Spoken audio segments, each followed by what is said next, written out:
Assalamualaikum warahmatullahi wabarakatuh. Salam sejahtera bagi kita semua. Shalom, Om Swastiastu, Namo Buddhaya, salam kebajikan. Perkenalkan, nama saya Monica Puji Lestari dan teman-teman saya ada Mbak Ana Faik, Mbak Nur Azizah, dan Mbak Nur Hasanah. Dalam kesempatan presentasi kali ini, kami akan membahas tentang gangguan berbahasa. Dari judul saja kita sudah bisa menangkap ya, gangguan berbahasa itu sangat erat kaitannya dengan masalah-masalah di kehidupan sehari-hari yang tentunya sangat dekat dengan kita. Lalu dari teman-teman sendiri nih, ada nggak sih yang bisa memberikan contoh untuk kita kaji dalam diskusi kita kali ini? Dari tadi kan kita udah sangat banyak ya mendebatkan argumen-argumen kita tentang contoh yang kita ambil tadi, tanpa kita tahu sebenarnya apa sih definisi dari gangguan berbahasa itu sendiri. Nah, tanpa berlama-lama lagi, kita langsung masuk ke dalam materi yang pertama, yaitu definisi gangguan berbahasa. Secara medis, gangguan berbahasa dibagi menjadi 3 golongan.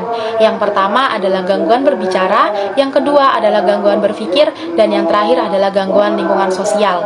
Lalu yang jadi pertanyaan nih sekarang, apa sih definisi dari ketiga golongan itu? Definisi gangguan berbahasa. Gangguan berbahasa sering juga disebut sebagai gangguan perkembangan bicara dan bahasa ekspresif.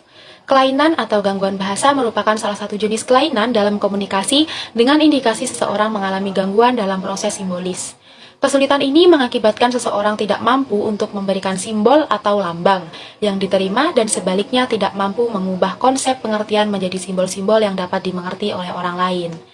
Jika seseorang tidak dapat berkomunikasi dengan sesamanya secara sempurna, mereka dapat dikatakan mengalami gangguan atau kelainan bahasa.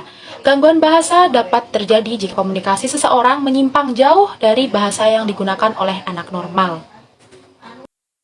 Gangguan berbahasa ditandai dengan ketidakmampuan anak untuk berdialog interaktif, memahami pembicaraan orang lain, mengerti dan atau menggunakan kata-kata dalam konteks yang nyambung, baik verbal maupun non-verbal, membaca dan mengerti apa yang dibaca, serta mengekspresikan pikirannya melalui kemampuan berbicara atau menyampaikannya lewat bahasa tulisan. Beberapa karakteristik dari gangguan berbahasa meliputi penggunaan kata yang tidak tepat, ketidakmampuan untuk menyampaikan pendapat, ketidaktepatan dalam penggunaan pola gramatikal, kosakata yang minimal, dan ketidakmampuan untuk mengikuti instruksi. Mereka juga mengalami kesulitan dalam mengatur sintaks. Apa sih sintaks itu, teman-teman? Sintaks adalah aturan bagaimana susunan kata ditempatkan dalam suatu kalimat.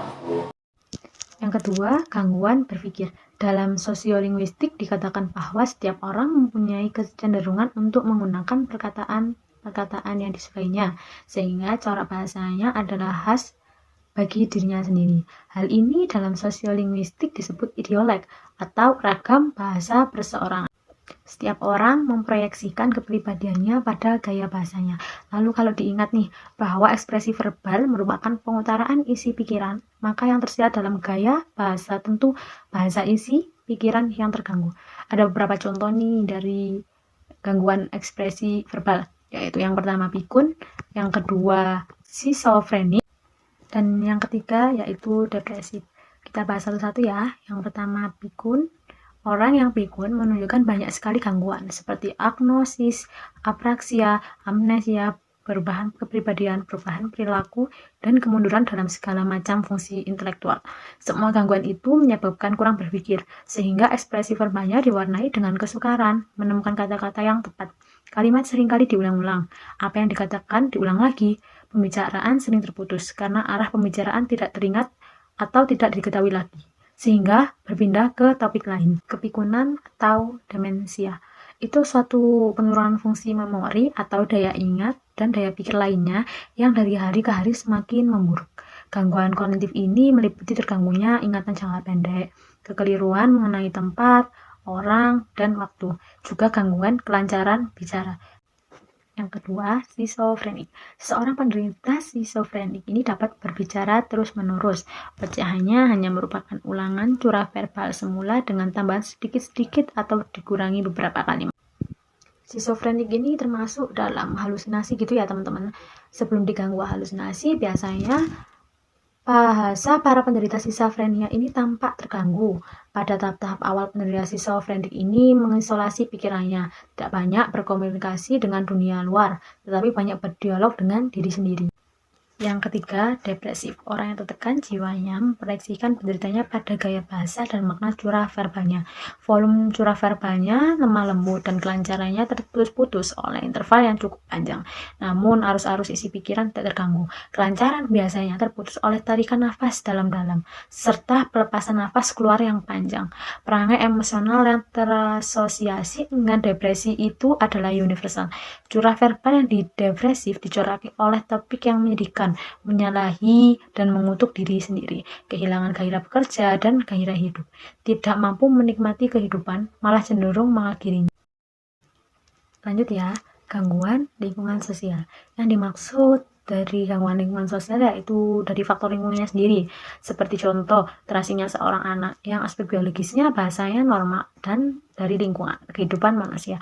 Keterasingan bisa disebabkan kalau diperlakukan dengan sengaja atau sebagai eksperimen, bisa juga karena hidup bukan dalam lingkungan manusia, melainkan dipelihara oleh seperti binatang. Anak terasing tidak sama dengan kasus anak tuli. Anak tuli masih hidup dalam masyarakat manusia. Maka meskipun dia terasing dari kontak bahasa, tapi dia tidak pernah mendengar suara ujaran manusia. Suara anak tuli tidak seberapa kuat jika dibandingkan dengan suara anak yang tidak tuli. Pada anak tuli, ini tidak ada cukup motivasi agar suara-suaranya bisa berkembang. Hal ini berbeda dengan anak yang normal ya, yang tercerai dari masyarakat. Dia dapat mengeluarkan suaranya tetapi tidak dapat pernah mendengar suara atau perkataan orang lain dari sekelilingnya. Padahal suara perkataan orang dari sekeliling anak itu sangat berperan dalam mengembangkan kemampuan berbicaranya. Tanpa mendengar suara bahasa orang di sekelilingnya, tidak mungkin kemampuan bahasa dapat berkembang. Jadi anak terasing karena tidak ada orang yang mengajak dan diajak berbicara, tidak mungkin dapat berbahasa karena dia sama sekali terasing dari kehidupan sosial masyarakat.